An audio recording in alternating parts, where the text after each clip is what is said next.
से दूसरे शरीर में जाते हैं, इनमें से कर्मों का कर्ता भोक्ता या दृष्टा कौन? मैं का स्वरूप क्या है महाराज? अहम, जो अंतःकरण में अहम धर्म है, जो मैं है वो शुद्ध ब्रह्म है।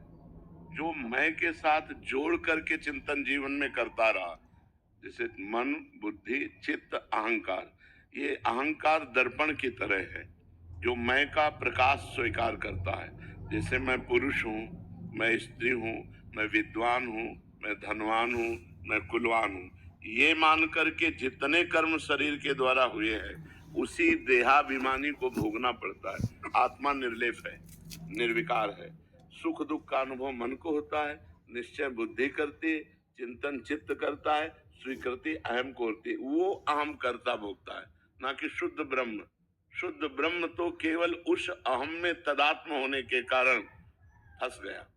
अगर वो वास्तविक फंस गया होता तो गोस्वामी जी कहते जड़ चेतन ग्रंथि पड़ गई यद्यपि मृषा छूटत कथई। अब भी वो जीवन मुक्त है, लेकिन ये ज्ञान नहीं है। यही ज्ञान प्राप्त करने के लिए पहले शुद्ध सत असत का विवेक चाहिए, फिर तीनों लोकों के भोगों से वैराग्य चाहिए, फिर सम चाहिए, दम चाहिए, इंद्रियों का निग्रह, मनोनिग्रह, फिर तितिक्षा चाहिए, बहुत सहनशील, जो मन वचन कर्म से हर परिस्थिति को सहता है वो तितिक्ष होता है। गर्मी सर्दी बरसात मान अपमान निंदा स्तुति।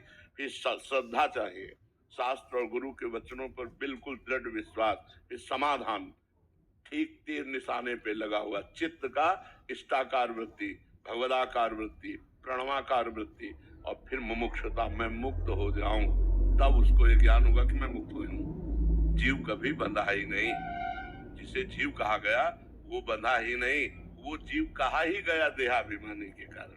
ये भ्रम था, ये भ्रम था महाराज। ये भ्रम था। जासु कृपा सब भ्रम मिट जाई, गिरजा सोई कृपालु रघुराई। जीवन मुक्त और मोक्ष ये भी भ्रम है। तो महाराज ये भ्रम आत्मा को हुआ? ये भ्रम वैसे आत्मा में कभी भ्रम होता ही नहीं। जी महाराज। आत्मा ने स्वीकार जो कर लिया, स्वीकृति जो कर ली, इसी को ब्रह्म मान लीजिए। वो स्वीकृति कर दे, अभी मैं स्थूल नहीं हूँ, मैं सूक्ष्म नहीं हूँ, मैं कारण नहीं हूँ, तो कभी बंधा ही नहीं ना, वो कभी बंधा ही नहीं। बंधा होता तो उसको भ्रम होता, जब बंधा ही नहीं तो भ्रम कैसा? तो अभी जीवन मुक्त हो, केवल स्वीकृति का हमारी बदल गई। जो हमारी स्वीकृति अंतःकरण में तदात्म भाव हुआ ना, यही बंधन का कारण हुआ। अंतःकरण का तदात्म भाव हट जाए तो आप जीवन मुक्त हो। जैसे हम अपने शीशा के प्रतिबिंब में आसक्त हो जाए, यद्यपि प्रतिबिंब कभी हमें आसक्त नहीं कर सकता, पर आसक्त हो गए, यही भ्रम है। यद्यपि मृषा छूटति कछनहि, ये भ्रम हट जाए तो अभी जीवन मुक्त। कोई साधना करने की जरूरत नहीं, क्योंकि वो जीवन मुक्त है ही, कभी बंध ही नहीं सकता। जो चैतन्य घन आत्मा निर्विकार है वो कभी विकार को प्राप्त हो ही नहीं सकती, वो अष्टधा प्रकृति में फंस गया।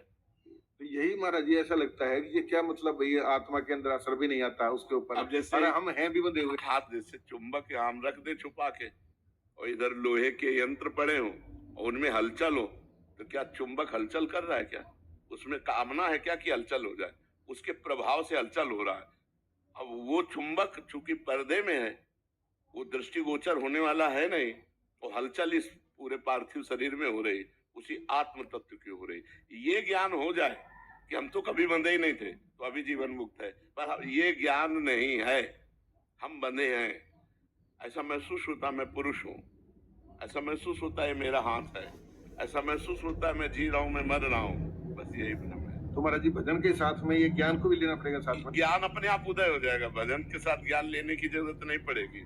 आप भजन कीजिए, क्योंकि भजन से संसार का चिंतन छूटता है। जैसे आत्मस्वरूप की स्थिति का तो उदाहरण नहीं दिया जा सकता क्योंकि वो बहुत तमोगुणी है, लेकिन गाढ़ निद्रा में जैसे सोया हुआ अज्ञानी पुरुष होता है, ऐसे जागृत समाधि में स्थित पुरुष महापुरुष होता है।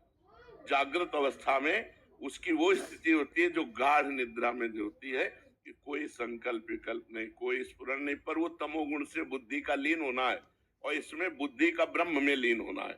ऐसी गाढ़ अवस्था जहाँ ब्रह्म भूता प्रसन्नात्मा न सोचति न कांक्षति समाः सर्वेषु भूतेषु मद्भक्तिं लभते पराम न कोई सोच है, न कोई चाह है। अखंड प्रसन्न आत्मा हमारा स्वरूप है। ये कब आया हमें लौट? जब हमारा चिंतन लौटा। अभी हमारा चिंतन बिखर गया है। तो चिंतन भजन से लौटेगा। भजन से लौटेगा। जितना आप भजन करते जाएंगे, फिर स्थूल से पहले